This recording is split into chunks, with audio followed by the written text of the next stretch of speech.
મોરબી જિલ્લાના ખેડૂતનો હું ખૂબ ખૂબ આભાર માનું. આજથી 2 મહિના પહેલાં મિટિંગ કરી ત્યારે કીધું હતું કેનાલ રિપેર થાય થોડું મોડું થશે, પણ અત્યારે પાણીની વ્યવસ્થા માટે 2 દિવસ પહેલાં બેહી અને કેનાલનું માળિયા પાણી પહોંચી ગયું છે.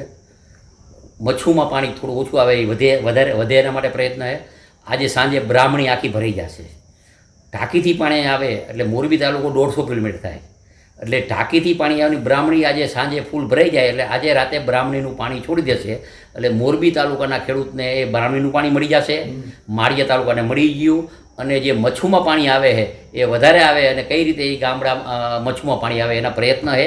અને મારી એક નમ્ર વિનંતી છે કે કોંગ્રેસને આંદોલન કરવાની, રસ્તા રોકવાનું ન કહેવાય, કંઈક તમારે કેનાલ ઉપર જવાય. 150 કિલોમીટર થાય અહીંથી, ટાંકીથી પાણી આવે ને 150 કિલોમીટરમાં ગામ એવા છે કે માથાભારે ગામ. અહીંયા કાંતિ અમૃતિઓ ખેડૂત સાથે જાય છે અને પાણી બગાડ રોકે છે ને તે પછી અહીંયા પાણી લઈ આવે છે. અને એકાદી વાર કોંગ્રેસના આગેવાનને કહું, ઢાંકીથી તમે કેનાલ તો હાલો અને ક્યાં બગડે નહીં રોકો તો ખરા, તો તમે કામ કર્યું કહેવાય. એટલે આવા ખોટા રસ્તા રોકવાનું આંદોલનનો ધમકી ન આપો.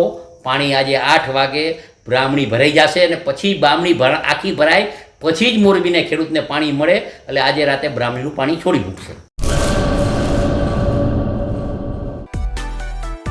માં motor driving, safe and sure driving.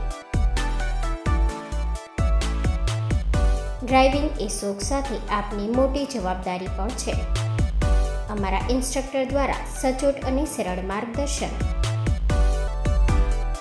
આપની રોજની તાલીમની માહિતી મેળવીને શું અધુરાશ છે એના ઉપર પૂરું ફોકસ કરાય છે.